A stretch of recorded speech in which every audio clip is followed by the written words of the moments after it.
biasa untuk melakukan podcast sehari-hari kita, ya gak teman-teman? Iya betul. Jadi hari ini kita bakal ngobrol-ngobrol santai, kita bakal seru-seruan sambil keliling kota Solo. dan tentunya nikmatin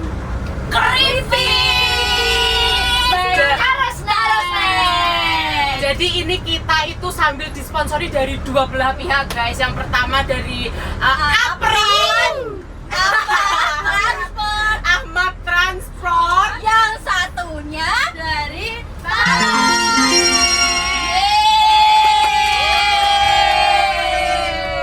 Jadi pertama-tama topik kita apa teman-teman? ini kali ya kan dibahas Ramayana. Ramayana tuh di dekat fakultas apa sih? Fakultas Kedokteran Gigi. Iya. Pasti anak-anak FKG udah pada tahu lah ya di mana itu Ramayana. Dan ngomong-ngomong tentang FKG, kali ini kita bakal cerita tentang suka duka kuliah di FKG. Ini yang pertama-tama nih, kita ini udah bener-bener di ujung semester 7, sudah akhir-akhir mau lulus ya. Semoga lulus ya. Dari ujung tanduk lah ya ini, dan pasti banyak banget udah keluh kesah suka duka yang udah dilewati selama 7 semester di FKG ini. Bisa dong dari teman-teman ada yang mau ceritain nggak sih ini dulu? Dari inilah, yang dari oke lah. Nanti kita akan menceritakan satu persatu tentang suka duka kita kuliah di FKG. Nah, yang pertama aku bakal ceritain sukanya dulu. Jadi kuliah di FKG ini menurut aku ini sebuah pengalaman yang baru sih buat aku, karena di FKG ini kan kita tahu sendiri banyak sekali skillnya ya teman-teman. Jadi kita dituntut untuk bisa bermain tangan, dimana setiap hari ada aja gebrakannya yang baru-baru. Kita harus belajar pengalaman yang baru setiap harinya, dan menurutku itu seru tapi susah, capek juga. Tapi kalau melihat ke belakang selama 7 semester ini, aku juga sendiri nggak nyangka sih bisa survive di FKG ini dengan aku yang menurut aku sendiri sebelumnya aku tuh kurang untuk keterampilan tangannya, tapi ternyata kita tuh sebenarnya bisa karena terbiasa. Dukanya berarti tertutup dong sama sukanya. Iya betul. Jadi dukanya tuh sebenarnya udah ketutup sama keseruan setiap harinya kita yang selalu mendapatkan gebrakan baru dari FKG ini, yang setiap harinya ada aja step-stepnya yang harus kita lewati gitu. Jadi dukanya tuh sebenarnya ya udah gitu, nggak terasa karena sebenarnya seru banget gitu yang di FKG. Jadi buat temen-temen semuanya yang tertarik untuk masuk di FKG, silahkan masuk saja, jangan ragu. Dan untuk selanjutnya kita lanjut ke teman kita untuk menceritakan suka dukanya kuliah di FKG. Mungkin kalau sukanya sih yang sama ya, kita kayak skill lab kayak gitu itu adalah suatu keseruan yang menurut aku seneng banget ada di situ. Tapi dukanya adalah kalau ujian nilainya jelek nggak bisa nentuin. Nah itu Sangat berduka. itu duka yang sangat berduka. Bukan cuma kita yang berduka, tapi orang tua. Duitnya remedi bro. Bukan main-main itu remedinya. Bisa buat jajan ya, bisa buat beli keripiknya Tara harusnya. Tapi ini harus makanya duka yang sangat mendalam, bisa nangis berhari-hari gara-gara mungkin dari Pak Supir mungkin Gimana nih Pak Supir? Pak Supir kita apa boleh diceritakan nih suka dukanya? Gimana ya, kalau suka duka di FKG itu ya sama sih kayak Rini tadi ya. Kita kan udah ngejalanin di FKG itu udah 7 semester. Dari awal kita udah ngejalanin skill lab ya. Apalagi skill labnya itu kan banyak tuh stasiunnya, dari awal sampai akhir nih kita cara mengatur waktunya itu loh. Cara mengatur waktu antara kuliah sambil kerja di rumah itu tuh sangat lumayan lah, agak sibuk. Duitnya kan juga ngalir Bapak. Ya alhamdulillah, bersyukur aja lah ya. Ngalirnya ke ibu ya Pak ya. Nyonya kita itu sebenarnya ikut guys, cuman kita ya oke lah sambil mendampingi bapak kita. Dia semangat ya nyetirnya. Oke, lanjut. Siapa yang mau cerita nih? Dari Sultan Klaten kita. Sebenarnya suka dukanya.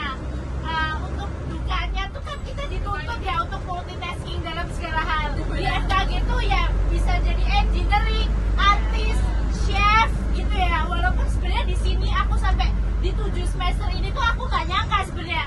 Kok aku bisa sih survive sampai sini dengan padahal basicku tuh sebenarnya aku tuh nggak sama sekali nggak terampil dalam tangan gitu. Mungkin dari yang lain ada yang bisa nambahin. Itu tuh yang dirasain semua anak FKG guys. Kayak semuanya tuh sebenarnya kayak nggak berpikir untuk kita tuh ahli di keterampilan tangan. Tapi karena kita masuk di FKG, kita harus dituntut. Harus bisa. Mana nih Mbak Jihan? Mungkin ini kan kalau sukanya tuh udah banyak ya. Kalau dukanya Banyak. soalnya kan Banyak. kayaknya nilainya yang paling stabil. Yang paling normal ya. Ada yang lainnya ya. Hampir nggak pernah remet lah kayaknya ya. Remet kok. Gak apa-apa, remet itu adalah suatu hal yang wajar. Tapi bisa dong diceritain gimana sih cara belajarnya biar kita tuh bisa stabil gitu loh Ini nilainya. guys, ini bisa kita tenang semuanya, bisa mendengarkan nih. Kita semuanya harus mendengarkan suhu. tips dan trik dari suhu kita. Betul. Ya. Ayo Ya, kita udah tahu ya kalau misalnya belajar di FKG itu nggak boleh mendadak, kayak satu minggu sebelum ujian.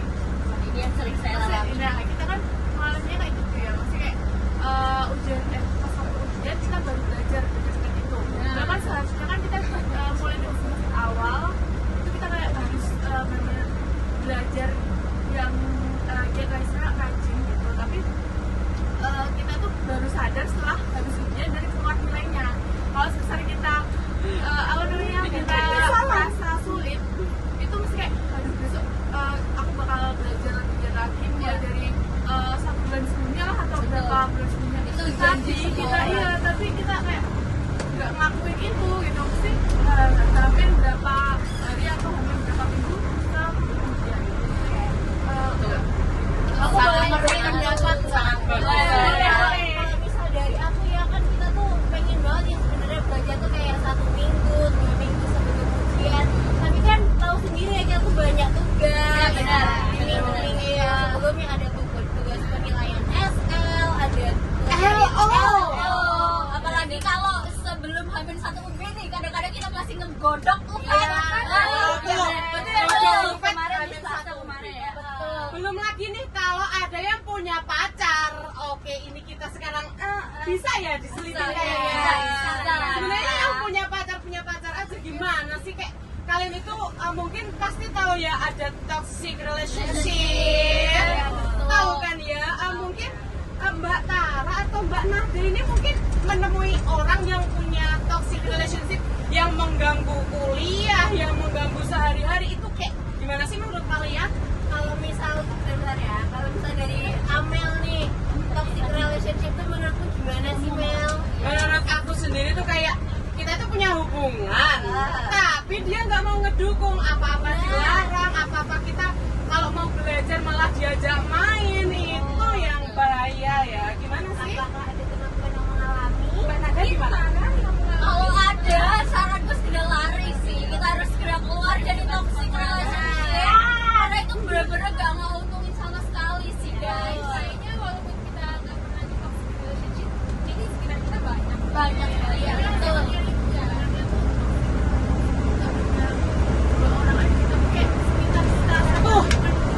Betul.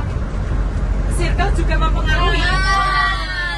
Toxic circle itu juga sangat-sangat berpengaruh guys. Jadi punya teman itu juga harus bisa yang saling mendukung gitu loh. Apalagi kita di apa ya, di kedokteran tuh kan sering banget ujian-ujian ya. Jadi tuh kalau bisa kalau cari temen tuh yang sama-sama kedukung lah. Kalau ada temennya yang mungkin iya betul. Iya, ini misalnya yang relationship yang bagus, ini misal seperti Bapak Supir. Ini kembali lagi ke Bapak Supir bersama kekasih tercintanya mengerjakan LO di Tawangmangu. Contoh itu Gimana menurut Bapak Supir? Dari Ahmad, Itulah untuk menghindari toxic relationship.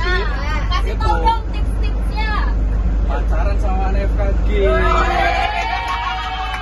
Jadi kita denger ujiannya gitu ya. Jadi Otomatis kan kita juga sama-sama sama-sama ngejalinin di FKG ya. Iya. Jadi otomatis kan kayak ngerjain LO bisa bareng, ngerjain skill lab juga bisa bareng, bisa saling membantu lah. Iya, saya betul. Itu ya Pak ya. Iya tuh. Tapi kalau harus FKG kan soalnya sedikit Pak. Bisa nggak sharing? Kan masih banyak kok apa kakak-kakak tingkat, koas, adik kelas kan banyak yang suka berondong juga nggak sih?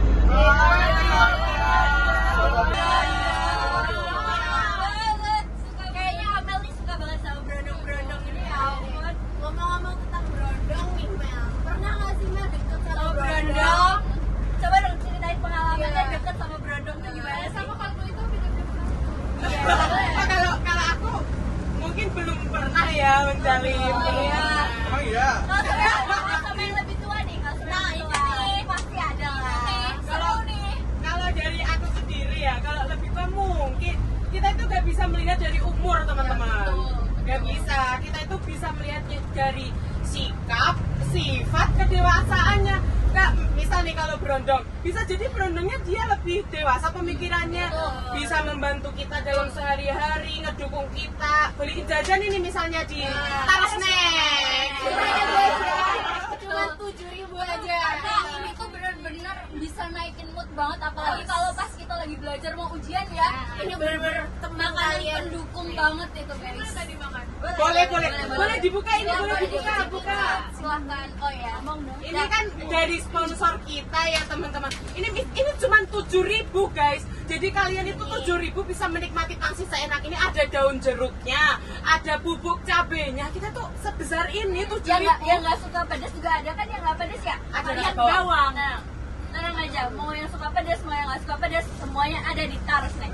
Semua bisa makan. Kita review juga kan. Rasanya gimana nih? Iya, boleh lah review. Tapi guys, asal kalian tahu ya, ini Tarosnek dia tuh jualannya tergantung mood yang jual. Itu yang bikin aku kesel banget, kayak apa ya guys, kayak aku udah ketergantungan nih sama Tarosnek. Tapi dia tuh kadang jualannya tuh kadang buka, kadang enggak. Ya, Mending gimana ya kalian guys ini ya. Namanya juga anak FKG pasti banyak tugas. Apalagi mahasiswa semester akhir nih kan banyak penelitian, ngerjain skripsi, gak mungkin kan Betul, menjual. guys. Nah, ngomong-ngomong tentang FKG nih yang udah kita bahas dari awal tadi. Nah, gimana sih dari teman-teman semuanya tanggapannya tentang gimana kita cara memanajemen stres bagi anak-anak FKG ini kan pasti mentalnya tuh bener-bener kegoncang-gancing kan pastinya. Nah, dari teman-teman semuanya tuh gimana sih pendapatnya untuk kita supaya bisa memanajemen stres kita, kesehatan mental kita tetap baik, terus juga kita bisa tetap survive karena kita sebentar lagi juga tidak selesai sampai di sini, kita masih lanjut kelas lagi. Tuh gimana dari teman-teman nangkap aja? Kalau dari aku sih, aku biasanya kalau stres tuh yang pasti yang nomor pertama itu jajan makanan yang enak ya. Itu wajib banget bagi aku. Jajan makanan yang enak, habis itu liburan, habis itu ya jalan sama gebetan tentunya. Gebetan atau pacar? Kalau ngomong gebetan nih ya, pacar 1, gebetan 5 gitu boleh gak ya? Boleh. Kan mencari yang baik dari yang lebih baik. Baik sampai dapat yang lebih baik. Sampai dapat yang Prinsipnya lebih Degi ya baik. guys ya. Oke, kalau dari Tara kan seperti itu ya. Dari teman-teman yang lain nih mungkin ada tips-tips lain untuk memanajemen apa ya kesehatan mental kita, pikiran kita supaya biar kita tetap enjoy gitu loh di FKG. Nah, kalau aku mungkin ini agak menutup masalah dengan masalah, soalnya aku manajemen stresnya dengan ikut kegiatan di UNFKG. Jadi sebagai kampus yang berdiri sendiri di Pondok Kawean di Penunting, jadi saya memutuskan untuk mencari kegiatan sebenarnya itu dengan join organisasi sama kegiatan yang ada di pusat. Bermanfaat banget ya. Iya. Sama.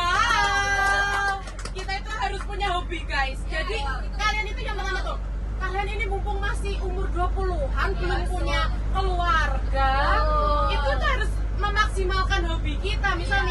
Misal nih kalian suka badminton misalnya, bisa nih kalian kayak sama teman-teman, ayo badminton, ayo tenis kayak kita nih tenis, kita bisa tuh kayak kita cari informasi lapangan di mana, terus kita cari temen-temen kita itu nggak bosen setiap hari itu cuman rebahan di kamar, scroll TikTok, lihat drakor. Itu kayak kita tuh kurang bersosialisasi. Jadi kita itu butuh relasi, teman-teman. Jadi kita harus perbanyak relationship ya, apalagi sebentar lagi kita akan masuk ke dunia klinik, kita sebentar lagi akan kerja di mana kita akan membutuhkan banyak sekali pasien, kita butuh sekali banyak info-info ya. Jadi buat teman-teman semuanya yang ada info-info, kita menerima info-info. Kita menerima segala info seperti ini ya, jalan-jalan keliling Solo misalnya.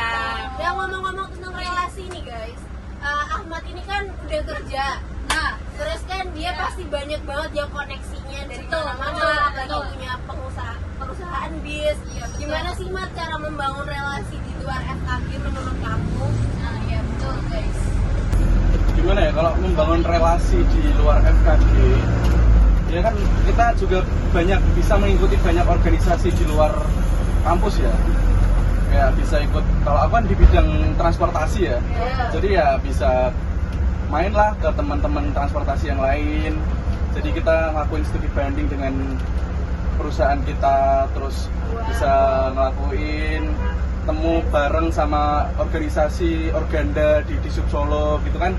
Banyak relasi di luar sana. Jadi kita tuh jangan menutup diri, kita harus terbuka sama orang lain. Jadi bisa nambah relasi di luar kampus gitu.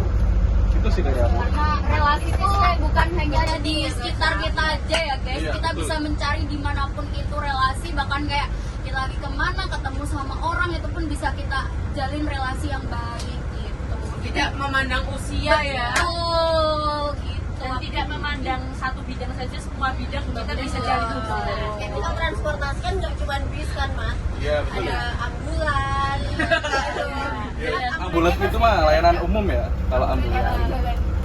ambulan mas jalan. Enggak, kalau ambulan itu kan aku itu buat usaha juga sih sebenarnya. Ambulan itu aku lelangan dari plat merah gitu kan.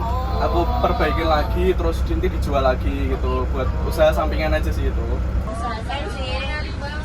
Tapi kadang sih memang kadang kayak di usia sekarang loh, kita yang masih muda-muda ini kita di FKG yang sangat-sangat hektik ini ya, tapi Pak Sopir ini masih bisa keren banget sih Pak. Usaha itu kan kita mulai kan nggak bisa ya langsung kayak besar gitu kan nggak bisa. Iya, Kita betul. harus mulai dari kecil-kecil dulu, bertahap ke Harus atas. merasakan gagal dulu. Iya, Jadi betul. kita tuh nggak boleh yang berpatok. Aku nih berusaha terus harus bisa sampai sukses nih kayak temen-temen aku, misal kayak aku mau usaha, aku harus bisa kayak Ahmad ya nggak bisa. Harus kita pasti akan merasakan kegagalan dulu, dan itu adalah suatu hal yang normal. Apalagi kan kita masih di umur 20-an ya. Itu sebenarnya kita masih di tahap awal untuk buat mulai usaha kecil-kecilan gitu kan. Nanti kita kalau udah di jenjang lebih dewasa, udah menikah gitu kan udah siap dan udah mapan gitu loh. Apalagi kita anak kedokteran ya guys ya, nanti jadi dokter pasti banyak juga bosen kan kerjain pasien terus, harus punya usaha lain nih buat refreshing lah istilahnya. Dan hidupnya nggak monoton kita itu aja. Oh ya, ini ngomong-ngomong kita nih, kita ini udah benar-benar di fase akhir. Kita itu harus memandang ke depan. Ini kayak seperti Ahmad, seperti Tara, ini kayak punya usaha sendiri, punya bidang-bidangnya masing-masing. Nah, kita itu harus memiliki planning ke depannya. Nah, gimana nih menurut kalian planning yang kalian impikan, yang kalian inginkan setelah jadi dokter gigi itu mau apa gitu? Kalau Apa? aku sih setuju mulainya tuh dari yang paling tua guys. Siapa nih? Ini selalu tua kita. Mungkin planning ke depannya bisa jadi pengusaha atau jadi DPR mungkin. Rencana ke depannya kan kita nggak apa-apa ya merencanakan dulu, siapa tahu nanti Allah kabulkan gitu. Gimana nih Mbak Dainis? Mungkin kalau dari aku, sebenarnya aku tuh tidak terlalu suka untuk bersinggungan langsung dengan orang, karena sebenarnya aku tuh ambivert. Nah, kalau dari aku sih kayaknya ya, kalau misalkan Allah meridhoi ya, aku Boleh sih juga. mungkin kalau mau ambil sekolah lagi itu yang misalkan ambilnya forensik.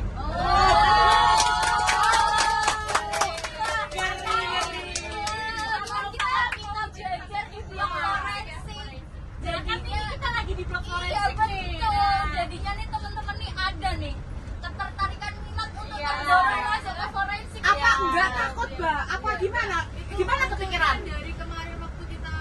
belajar atau enggak? Udah sebenarnya udah berpikiran sejak lama sih. Cuma karena aku tuh nggak pengen buat hubungan yang langsung ketemu sama pasien. Oh, berarti ketemunya sama Maya. Tapi tuh ngomong-ngomong soal forensik tuh ini loh guys, apa namanya, kita bisa belajar tentang arti kehidupan sebenarnya di forensik itu, karena kita bisa tahu sebab seseorang itu meninggal itu karena apa. Karena kan sekarang banyak sekali kasus-kasus pembunuhan, kasus-kasus pemerkosaan yang di luar di mana itu kita bisa identifikasi lewat forensik tersebut. Jadi kita bisa ambil pengalaman pelajaran hidup tentang seseorang tuh sebenarnya kehidupannya di luar sana tuh seperti apa. Keren dan mulia sekali ya keinginannya Mbak Deni. Jadi kita doain aja semoga planning dari Denis ini kedepannya bisa terkabul ya. Iya, ngomong-ngomong ini apa nggak ingin meneruskan orang tua seperti misalnya jadi DPR atau jadi apa dubes mungkin?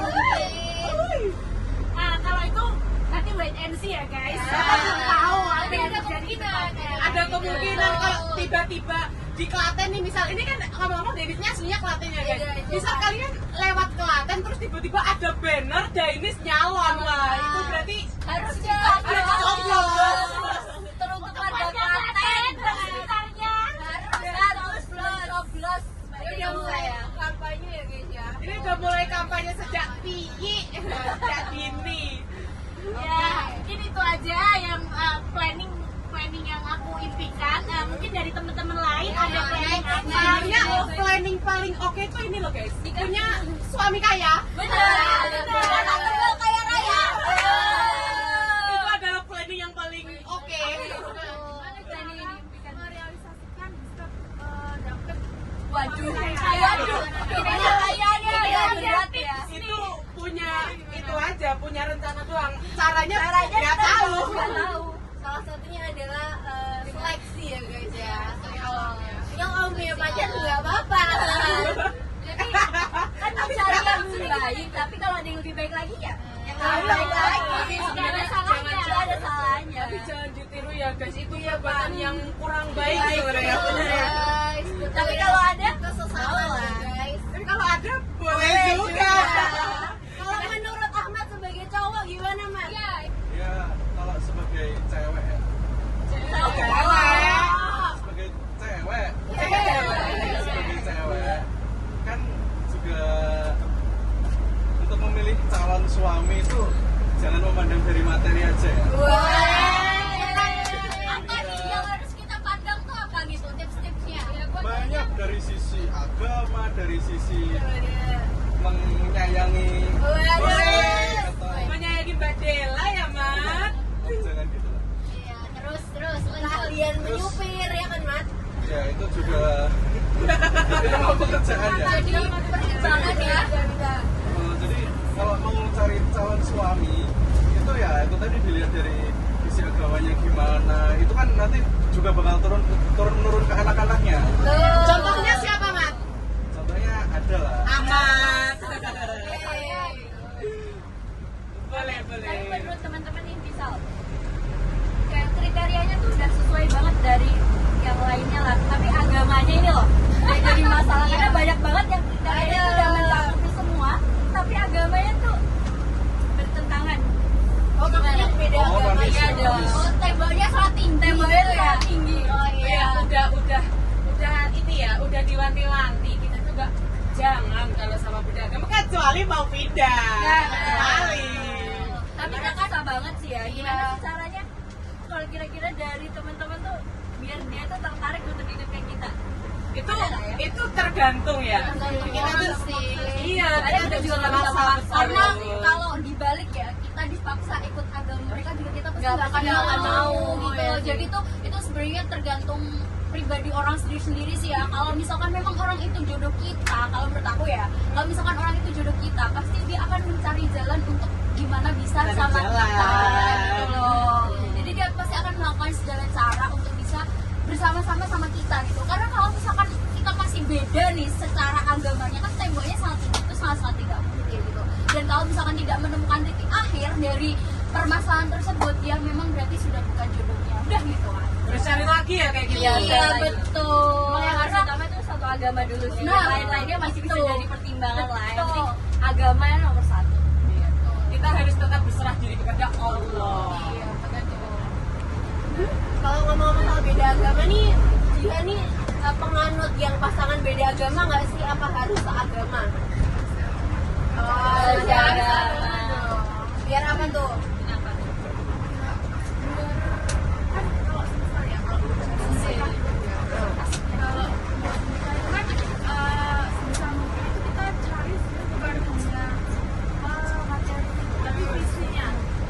Oh iya betul.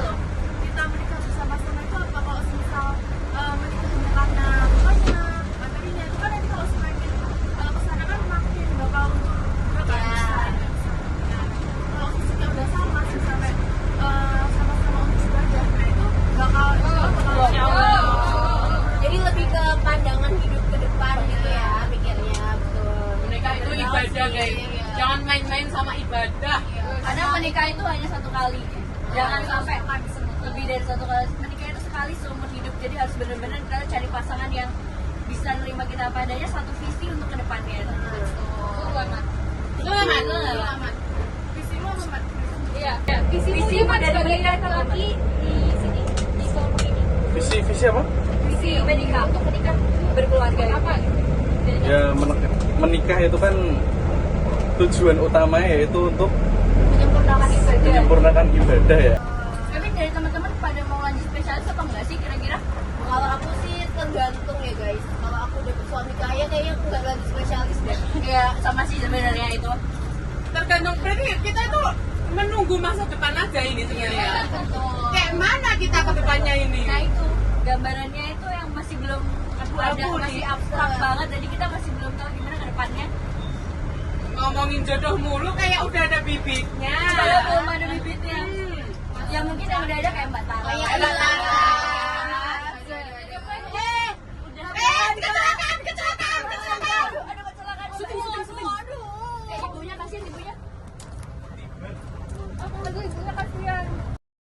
Jadi guys, aku mau tanya nih dari semua yang udah kita omongin tadi ya, dari mulai suka duka kuliah di FKG, terus cara kita manajemen sampai ke toxic relationship, sampai kita udah sampai ke planning ke depannya bakalan gimana. Nah, menurut temen-temen nih, buat yang cara kita untuk mencari pasangan ya, tadi tentang planning ke depannya. Nah, menurut temen-temen nih, gimana sih tentang statement yang kita kan anak kedokteran ya?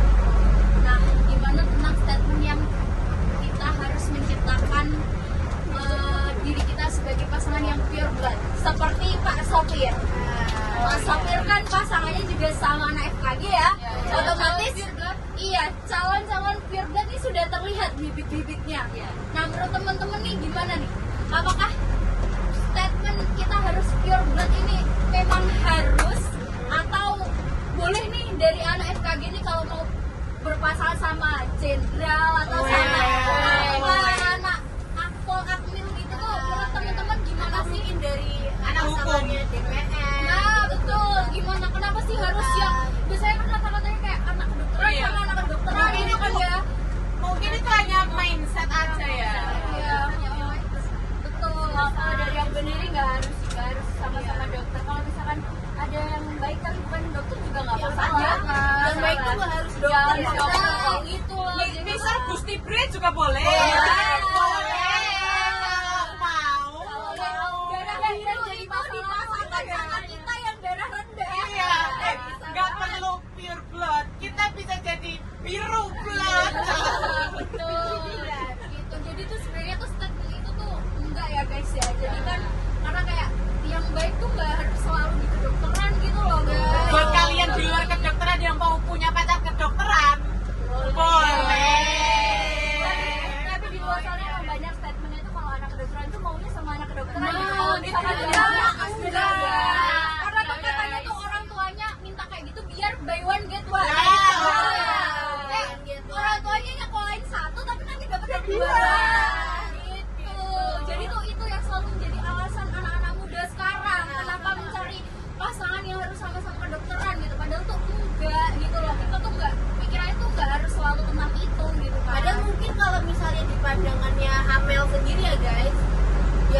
kedokteran, yang penting kaya kan Mel. Boleh. Tuh, ini tuh juga bisa jadi pikiran ya. Kalian itu nggak perlu, kalian misalnya di jomblo, kalian tuh bilang aja, aku nunggu bule nih, misal nunggu bule datang ke sini biar apa? Biar keturunannya punya hidung guys, biar mancung. Kita tuh nggak perlu khawatir soal itu. Bule di luar sana masih banyak, kita bisa mualafin mereka. Nah, Bule juga banyak kok yang Islam. jangan berkecil hati. Itu kunci guys. Intinya kaya ya. Iya, Karena kalau kaya raya ya udah. Soalnya kalau Mampang dan mampang. itu bukan materi teman-teman. Itu realistis. Nanti jadi anu ya, Realistis. Garis bawah. Buat temen-temen semuanya kalau cari pasangan tuh harus kita benar-benar harus memikirkan sih guys gitu. Apalagi kita kan sebagai perempuan yang sudah kuliah tinggi-tinggi, kita udah dipandang orang, kita punya value gitu loh. Jadi kita juga harus cari pasangan jangan yang Main-main. Iya betul, kita harus selektif banget gitu guys. Luar biasa. Luar biasa ya. Topik kita hari ini sangat panas, mulai dari yang perkuliahan sampai ke planning ke depannya gimana. Betul. Kayaknya Bapak Supir nih mau berstatement ya. Betul. Iya, Statement iya. akhirnya apa nih Bapak Supir? Mungkin bisa dikasih wejangan-wejangan nih buat teman-teman semuanya yang nonton, gimana dari pendapat Bapak Supir? Obrolan kita tadi ini. Ya dari obrolan kita yang kita obrolin dari awal sampai akhir, mungkin statement dari aku sendiri ya buat anak-anak FKG tetap semangat untuk angkatan kita, terutama angkatan 21 tetap semangat menjalani koas. Betul. Kemudian untuk semangat juga nanti buat cari pasien di koas kita juga cari pasien kan ya. Sama-sama cari durasi. Ya itu. Karena betul. donatur itu sangat-sangat penting guys. Sebenarnya kalau jadi pasangannya FKG cukup jadi donatur. Iya, cukup jadi donatur kita oke. Boleh lah, boleh dipertimbangkan lah. Yang penting jadi donatur. Oke. Ini ya guys teman-teman, sangat banyak sekali pembahasan hari ini yang kita bahas sambil keliling kota Solo, dari Ramayana sampai Sheikh Zayed, Pasar Gede sampai kemana-mana guys ini kita tadi. cukup panjang dan seru. Terima kasih buat teman-teman semuanya yang sudah menonton di channel kita yang berjudul Mali. Jadi kita pamit undur diri dari channel Maling ini. dan sampai jumpa di lain waktu. Kita bakal ketemu lagi di sesi-sesi berikutnya dengan pembahasan yang lebih seru lagi. Sambil keliling Solo tentunya